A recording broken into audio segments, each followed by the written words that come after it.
kita semua masih diberikan kesempatan untuk bisa hadir dan menghadiri acara pengajian rutin Ahad Ceria pimpinan cabang Muhammadiyah Singosari. Semoga dalam keadaan sehat walafiat. Amin. Salawat serta salam kita sampaikan kepada junjungan kita Nabi Muhammad SAW sebagai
tes.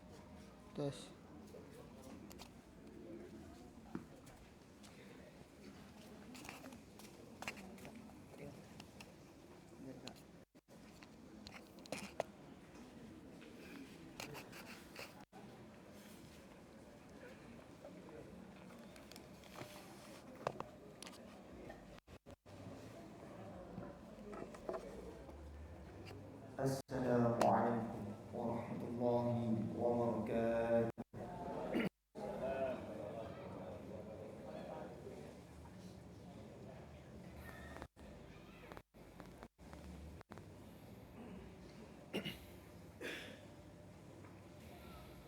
A'udzu billahi minasy syaithanir rajim.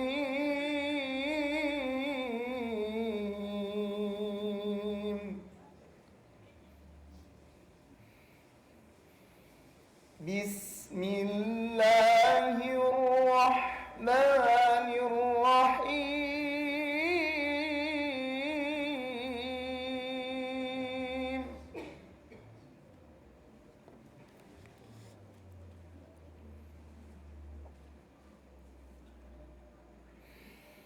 Ya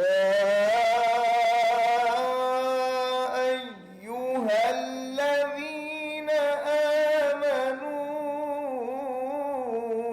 idza qila lakum tafassahu fil majalis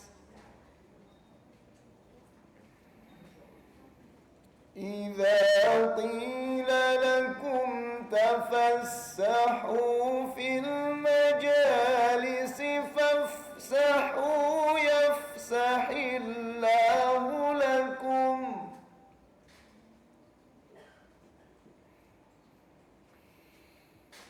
وإذا قيل انشزوا فانشزوا يرفع الله الذين آمنوا منكم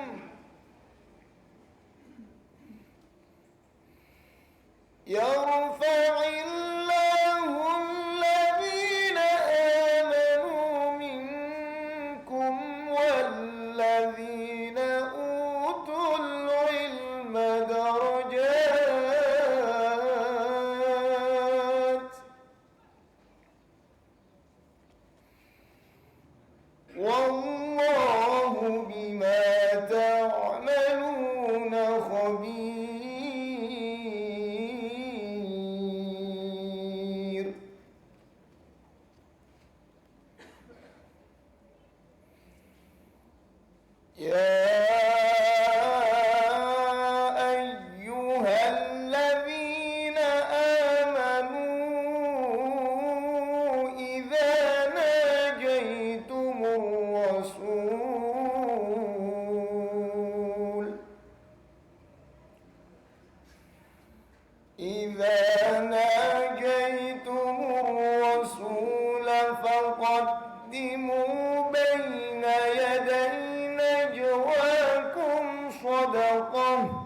فإن لم تجدوا فإن الله غفور رحيم.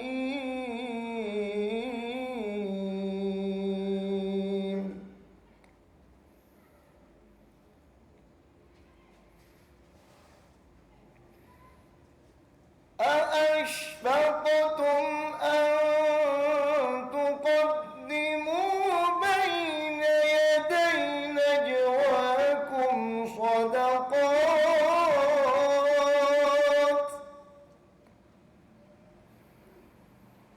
فإذ لم تفعلوا وتاب الله عليكم فأقيموا الصلاة وآتوا الزكاة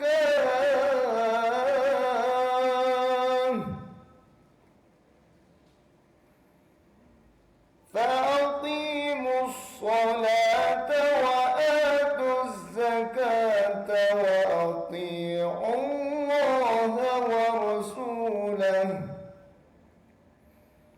والله خبير بما تعملون. صدق الله العظيم.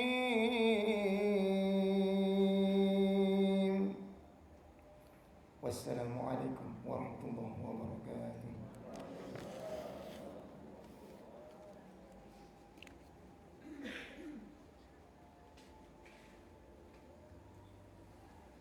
Sallallahu Subhanallahul Azim. Dengan mampunan dalam wilayah tadi, mudah-mudahan kita berkesih bersoleh. Amin. Masih ada berikutnya ya sambutan pimpinan cabang Muhammadiyah Sumbersari yang akan disampaikan oleh Profesor Dr. Herzaki. Jadi pada beliau.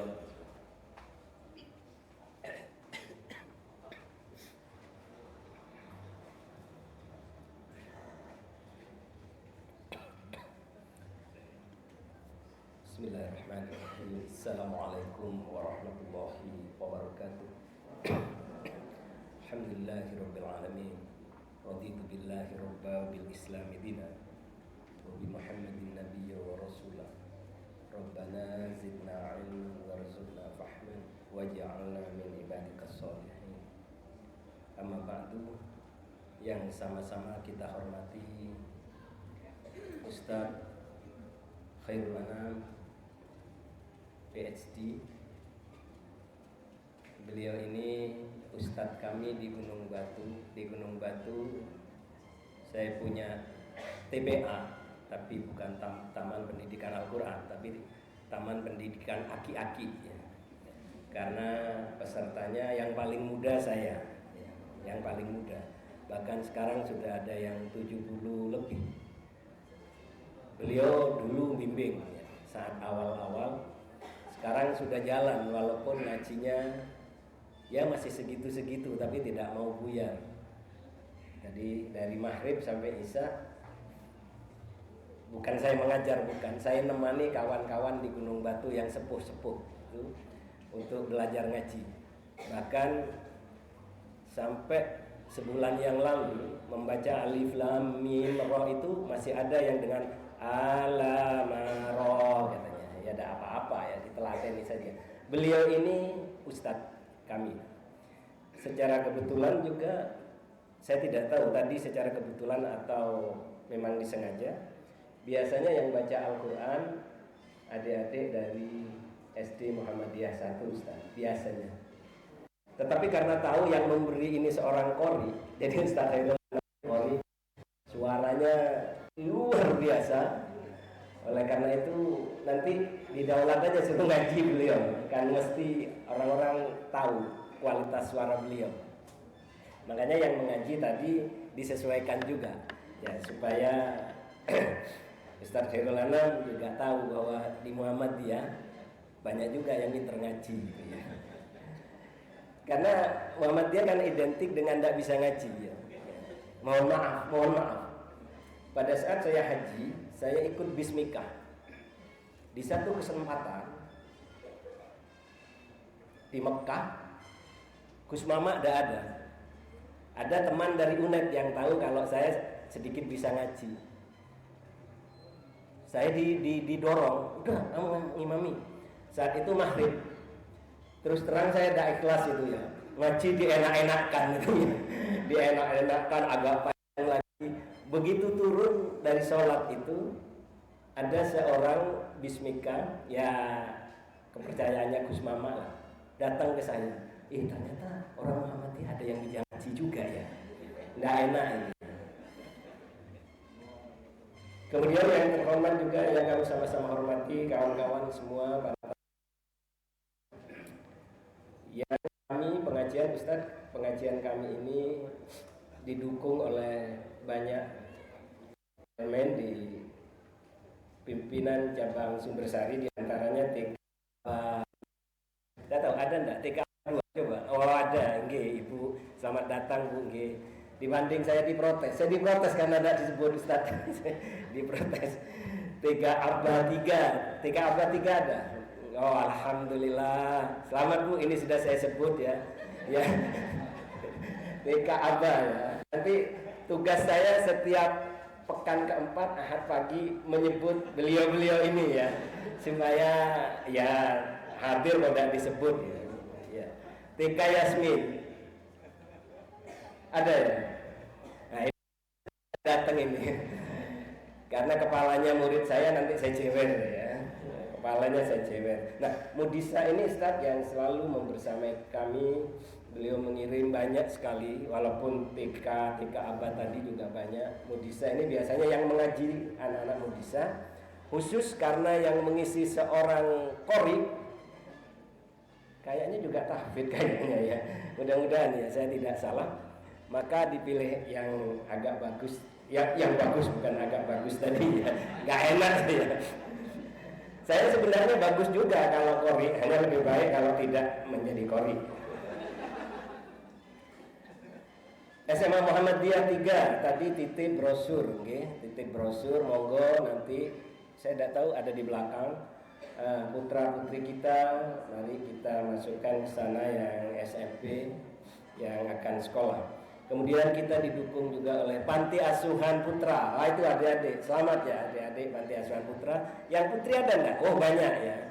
Putri, selamat juga. Kemudian Toko Asia, yang toko ini agak masuk ke belakang, tapi insya Allah kalau setiap anggota Muhammadiyah semuanya berbelanja ke sana, toko ini akan menjadi ramai. Ada di belakang sana, dan saya agak sering datang ke sana walaupun hanya lihat-lihat ya, karena yang mau dibeli kadang-kadang tidak ada, yang mau dibeli kadang-kadang tidak ada. Pengajian Ahad ceria ini saya mencatat betul. Kalau pekan keempat itu sudah, biasanya pekan keempat itu barengan sama Ahad pagi yang subuh, pasti agak sepi. Kenapa? Karena setelah subuh biasanya kawan-kawan pulang dulu dan kembalinya tergantung boleh enggak sama cucunya, itu aja ya. Kalau cucunya ngerengek ya enggak kembali ke sini ya. Tapi alhamdulillah walaupun tadi di sini pengajian subuh yang mengisi Dr. Safruddin masih banyak yang rawuh. Terima kasih semuanya. Prestasinya tidak mungkin saya sebutkan, luar biasa prestasi teman-teman di SD Muhammadiyah, prestasi di anak-anak TK Abah, prestasi SMA Muhammadiyah yang tidak mungkin saya sebut satu-satu. Sebagai ketua PCM saya hanya ingin berpesan, mari kita hidupkan aum atau aua Muhammadiyah ini ya. Aumnya, sekolahnya, apapun kita hidupkan. Rumah sakitnya kita hidupkan. Ya yang dulu berobat ke, mohon maaf, rumah sakit lain sama-sama BPJS, ya sekarang dialihkan ke Muhammadiyah lah ya. Kita kan punya rumah sakit. Kalau bukan kita yang menggunakan, siapa lagi? Demikian juga sekolah SD, TK dan lain sebagainya. Ya. Jangan sampai PCM apalagi ketua, ya, terus anaknya ada dimasukkan di sekolah Muhammadiyah. Jangan sampai. Ya saya sudah tidak punya anak kecil, tapi saya akan punya cucu. ya. Dan cucu saya betul-betul saya masukkan di SD Muhammadiyah, ya. Sekarang kelas 1B, ya. Walaupun kemarin kasihan sebenarnya gurunya. Saya terima kasih Pak Kepala kepada guru 1B yang telah telaten melayani cucu saya, karena cucu saya bahasa Indonesianya tak teteh, ya. Bahasa Indonesianya tak teteh, bahasa Inggrisnya yang lancar, ya. Masuk ke sini, kalau saya mau praktis saja, saya masukkan di SD internasional. Untuk apa? Repot-repot. Bahasanya lancar, bahasa Indonesianya pelan-pelan. Tetapi ada satu yang membuat saya harus masuk di SD Muhammadiyah. Apa? Di samping prestasi akademik, di situ yang ditekankan adalah akhlak karimah. Tidak semua sekolah menekankan itu. Dan bagi saya tidak ada gunanya anak-anak kita, cucu-cucu kita cerdas kalau nantinya culas.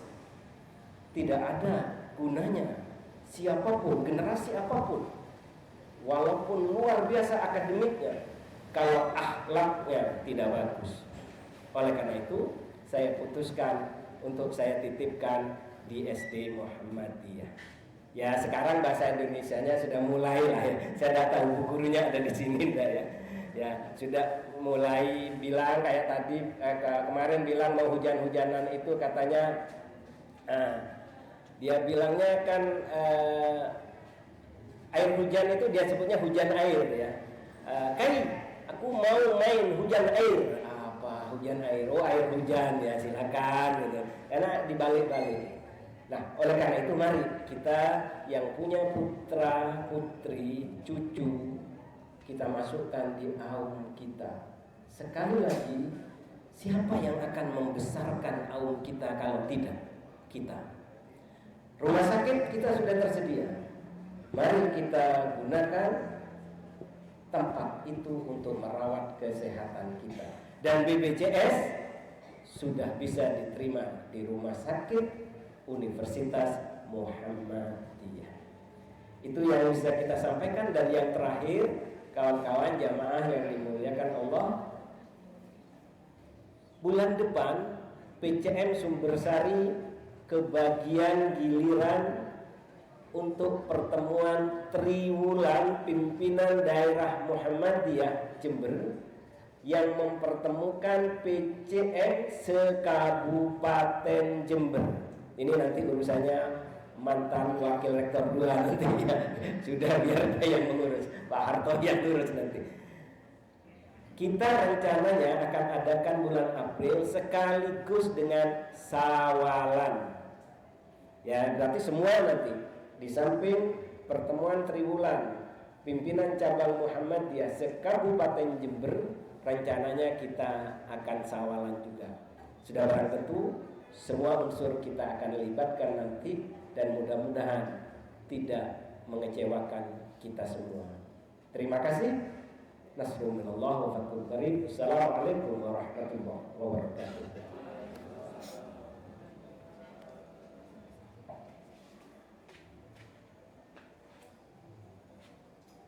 Disampaikan terima kasih kepada Prof. Hailus. Acara berikutnya yaitu acara inti pengajian akad seria pada pagi hari ini yang akan disampaikan oleh Ustaz Insinyur Khairul Anam, SPMC PSI. Selain jabatan spiritual yang sudah disampaikan oleh Prof. Hairul tadi, beliau saat ini adalah Kepala Program Pendidikan Magister Teknik Elektro Universitas Jember. Kepada beliau, saya persilakan.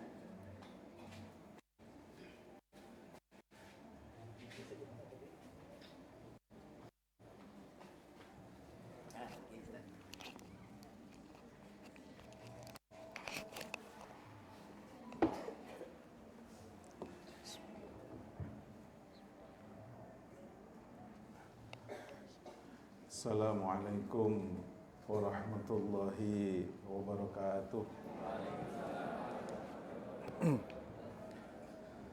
Alhamdulillah rabbil alamin. Nahmaduhu wa nasta'inuhu wa nastaghfiruh. Wa na'udzu billahi min syururi anfusina wa min sayyiati a'malina. May yahdihillahu fala mudilla lahu wa may yudlil fala hadiya lahu. أشهد أن لا إله إلا الله وحده لا شريك له وأشهد أن محمدا عبده ورسوله لا نبي بعده. اللهم صل وسلم وبارك على نبينا محمد وعلى آله وأصحابه ومن تبعهم بإحسان إلى يوم الدين. Amma ba'du. Yang saya hormati Bapak Prof. Dr. Hairus Salikin, MPD, Ketua PCM Muhammadiyah, Pimpinan Cabang Aisyah Cabang Sumbersari, dan juga seluruh amal usaha Muhammadiyah di Cabang Sumbersari. Alhamdulillah pada kesempatan hari ini kami dapat bermuajahah bersama Bapak-Ibu sekalian. Sebenarnya saya biasanya juga ada duduk di antara Bapak Ibu, ada di pojok biasanya. Karena saya juga anggota ranting Gumo Kerang. Sebenarnya cerita saya dengan Muhammadiyah itu tahun 2005, Prof. Jadi waktu itu istri saya menjadi tenaga medis di PKU-nya Kalibaru. Karena saya itu belum kerja waktu itu di Malang, akhirnya ikut turut istri jadi turis di Kalibaru. Jadi turis di Kalibaru, dan dari teman-teman PCM Kalibaru itu luar biasa. Karena tahu saya belum kerja, ditawari pekerjaan. Akhirnya saya diberi pekerjaan menjadi juragan komputer waktu itu. Bukan juragannya, tapi teknisi komputer yang juragannya teman-teman di PCM Kalibaru. Karena itu kami punya ikatan yang kuat, dan saat itu dikasih hadiah yang menjadi anggota Muhammadiyah. Sehingga tahun 2005 saat itu tanda tangannya Buya Syafi'i Ma'arif. Nah setelah itu saya lupa kalau saya itu anggota Muhammadiyah. Hanya saya kontak Prof. Nanang, ini bisa diaktifkan nggak ini? Gitu. Dikenalkan Pak Arif, teknik sipil itu. Akhirnya ternyata itu bisa diaktifkan, tinggal kirim WA, dan ternyata sudah dapat lagi nomor yang kartu yang baru. Nah alhamdulillah karena saya di Kalibaru akhirnya sering mainan ke Jember, ada lowongan dosen teknik elektro gitu. Nah itu Masya Allah, jadi saya kayaknya berhutang dengan Muhammadiyah gitu. Oke, Bapak Ibu rahimanallahu ayakum, alhamdulillah pada kesempatan pagi hari ini sebentar lagi kita memasuki bulan Ramadan, dan temanya yang kemarin kami sampaikan adalah memaksimalkan tilawah dan murojaah di bulan Ramadan dengan AI atau Artificial Intelligence atau kecerdasan buatan. Mungkin untuk memudahkan, ini 30 menit gitu Pak? Oh 1 jam. Jadi saya bagi 4 bagian diskusi agar nanti terlebih terarah. Yang pertama, kami akan menyampaikan sekelumit tentang kecerdasan buatan. Sampai sekarang jadi booming itu seperti apa, kita coba diskusikan. Kemudian yang kedua, bagaimana Quran dengan AI itu bisa bergabung. Nah, ini dari sisi mananya itu bisa dijadikan satu bagian. Dan yang ketiga, efektifkah AI dengan Al-Quran itu, atau AI digunakan untuk pembelajaran Quran itu seberapa efektif? Ini saya ditantang oleh Prof. Nanang. Hati-hati loh ya ngomong AI dengan Quran gitu ya. Nah, alhamdulillah saya sudah melakukan penelitian terkait dengan ini. Nanti sudah diuji juga penelitian itu oleh beberapa ahli dari Jakarta, Universitas Muhammadiyah Jakarta. Dan kemudian saya coba share dari sisi hasilnya.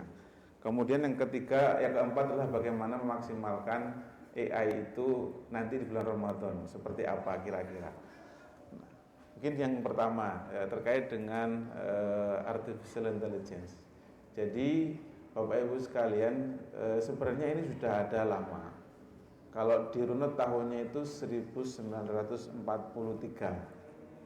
Tapi Bapak Ibu terkaget-kaget mungkin 2023 atau 2024 ketika ada ChatGPT dan kawan-kawan. Jadi mungkin kita kaget di sana. Kenapa? Karena ketika mungkin mahasiswa atau bapak ibu yang mahasiswa atau bapak ibu yang mungkin orang tuanya wali santri atau wali murid, kalau mencari tugas ternyata dulu pakai Google masih cari kemana-mana, tapi kalau mencarinya di ChatGPT jawabannya langsung ada, dan kalau dirunut-runut benar ya. Kalau ditanyakan ke gurunya, lu kok pinter gitu. Bahkan kalau ditanya silakan buat artikel, maka mungkin kalau soalnya seperti itu Pak Prof Heru bingung. Ini yang nilai yang membuat mahasiswa tapi kok pinter gitu, kok bagus sekali. Jadi heran gitu ya. Jadi mahasiswa jadi mudah, jadi bisa menipu guru atau dosennya. Itu karena seperti itu. Kok bisa seperti itu? Jadi kalau dilihat dari sejarahnya, tahun 1943 itu diawali dari ahli matematika. Yang namanya McCulloch dan Pitts itu membuat suatu model yang ada pada dari sarafnya manusia. Jadi kalau kita runut dari mana sebenarnya ChatGPT, itu sebenarnya adalah tiruan dari jaringan saraf manusia. Mungkin sedikit teknis gitu, tidak apa-apa. Saya coba, kan orang Muhammadiyah cerdas-cerdas kan. Jadi saya ajak lebih teknis lagi agar Bapak Ibu nanti menyadari sebenarnya AI itu tidak sesuatu yang wah, tapi memang harus diakui ya. Jadi kalau dilihat dari awalnya itu, kita itu memiliki jaringan saraf tiruan, dan saraf tiruan itu interconnected dengan yang lainnya, menjadilah jaringan saraf tiruan.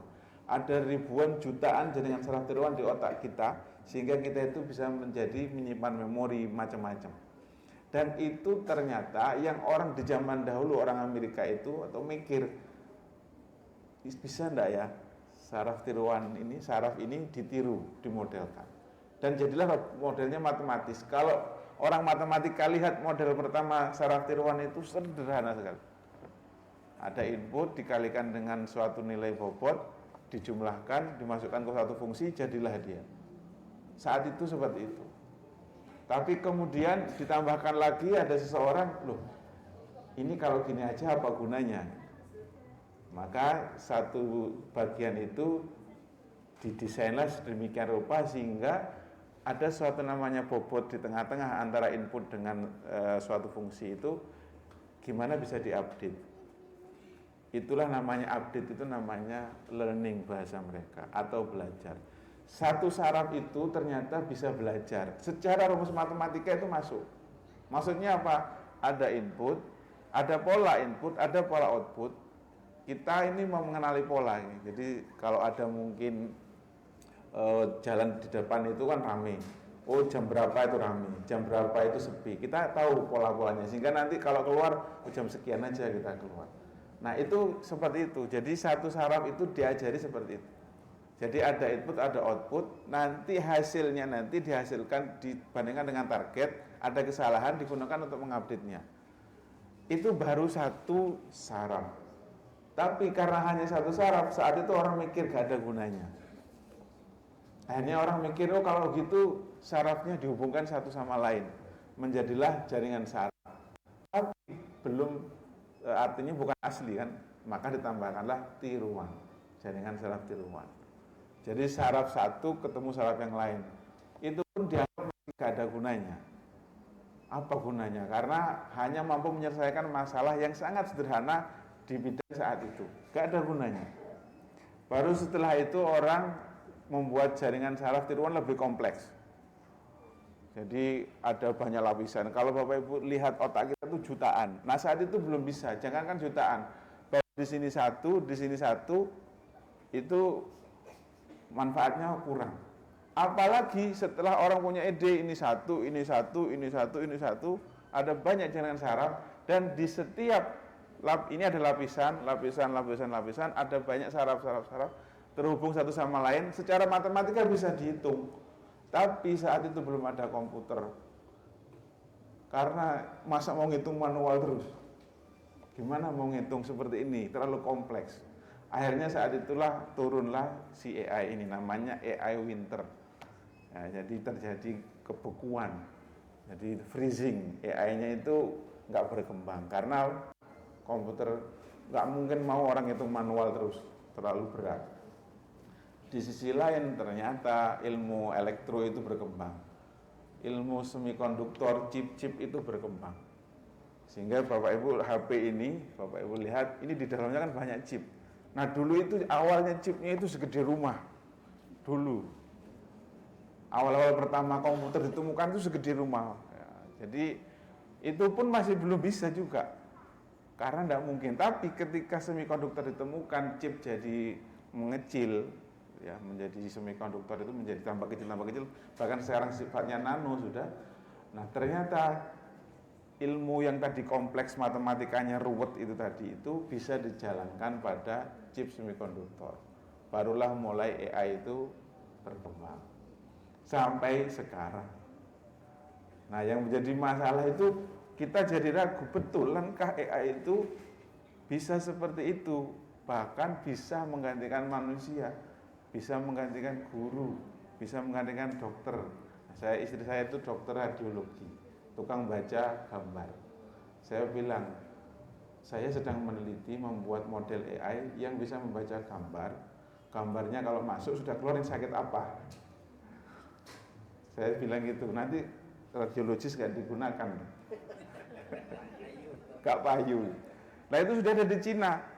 Di Cina itu 1099 dokter radiologi lawan satu model AI. Dikasih gambar, kasih gambar. Ternyata akurasinya model AI dengan dokter itu lebih tinggi mesin AI. Terus gimana? Guru. Nanti guru gimana guru? Bisa jadi sekarang aja tanya mahasiswa, guru saya, dosen saya kok lebih bodoh dari AI, gimana? Tak tanya, pasti dibandingkan nanti ketika kita menjelaskan, kok gak sama dengan ya? Artinya lama-lama guru pun hilang.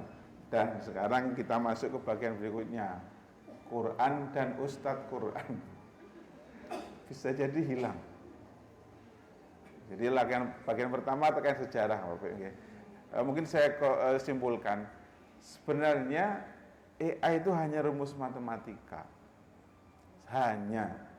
Maka sebagian ahli matematika mengatakan gak usah terkesima dengan AI. Kenapa? Karena dia hanya rumus. Tadi itu rumus yang simpel tadi, sangat simpel sederhana, tapi menjadi jaringan saraf yang terhubung satu sama lain, menjadilah jaringan saraf tiruan meniru otak kita yang banyak ribuan jutaan tadi itu. Karena adanya komputer sekarang, jaringan saraf tiruan yang kecil-kecil tadi itu, rumus kecil-kecil itu bisa ditanam di komputer yang sangat canggih. Google itu sudah punya meniru jumlah jaringan saraf tiruan yang ada, jaringan saraf yang ada di otak kita.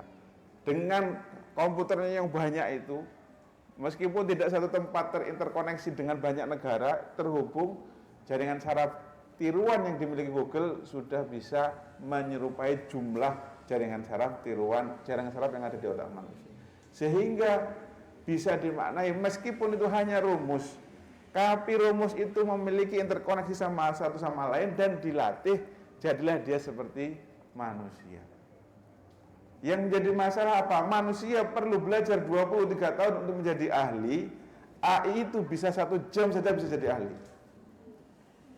Kenapa? Yang penting manusia menyediakan data, dia mau jadi apa. Ada data input, ada data output. Oke, saya akan jadikan Anda ahli dokter radiologi. Inputnya ini, outputnya ini. Tapi tetap perlu dulu orang radiologi dulu. Kenapa? Untuk memastikan itu betul atau enggak. Sehingga orang radiologi jadi korban. Kenapa? Untuk memverifikasi di awal. Tapi setelah itu ternyata kok pinteran mereka. Jadi poinnya sebenarnya Bapak Ibu tidak usah terkesima, ini hanya rumus. Tetapi yang luar biasanya itu adalah meskipun itu rumus-rumus matematika, dia meniru pola kerja otak kita. Dan meniru pola kerja otak kita, jadilah dia secerdas manusia, bahkan bisa lebih cerdas dari manusia karena dia memiliki kemampuan yang bisa lebih. Tapi sekali lagi kita tidak perlu terkesima dengan itu hanya rumus. Dan itu buatan manusia.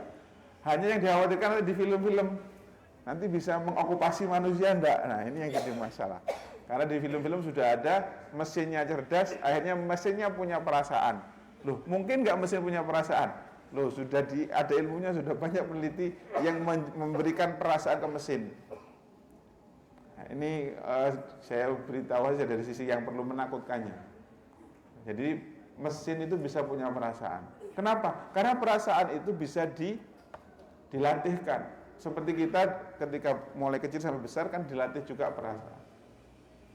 Ini tercipta dengan AI-nya ya Bapak Ibu ya, gak usah terlalu ini. Tapi yang penting sekarang adalah bagian berikutnya, Quran dengan AI. Ataupun Quran AI dengan yang lain nanti monggo dibahas. Tapi ini penting, Quran dengan AI. Adakah Quran dengan AI itu menjadi potensi yang baik atau menjadi potensi yang buruk? Bapak Ibu rahimanallahu iyyakum, di bagian kedua ini kami ingin menjelaskan bahwa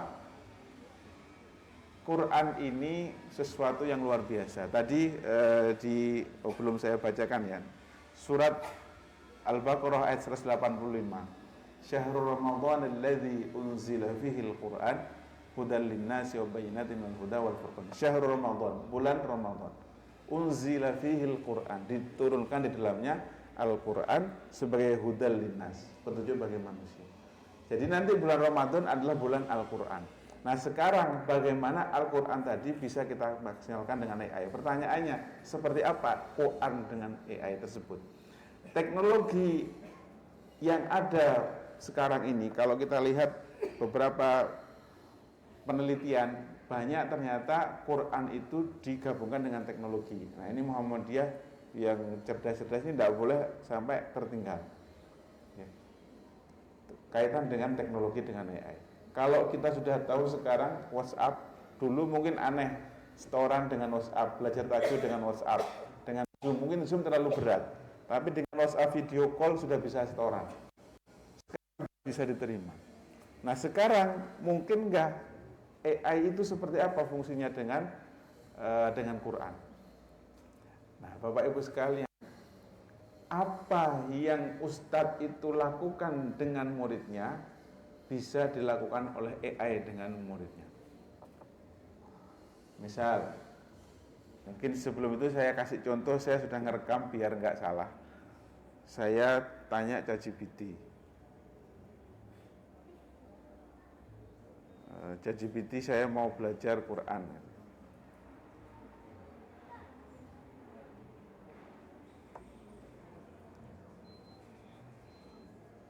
Halo ChatGPT. Masuk ya? Hello. Hello. How can I assist you today? I want you to speak in bahasa Indonesia. Baik, saya bisa berbicara dalam bahasa Indonesia. Ada yang bisa saya bantu? Oh iya, habis ini kan bulan Ramadan ya. Kita kan biasanya banyak baca Quran. Kamu bisa jadi teman tadarus enggak? Tentu, saya bisa menemani Anda tadarus. Mari kita mulai kapanpun Anda siap.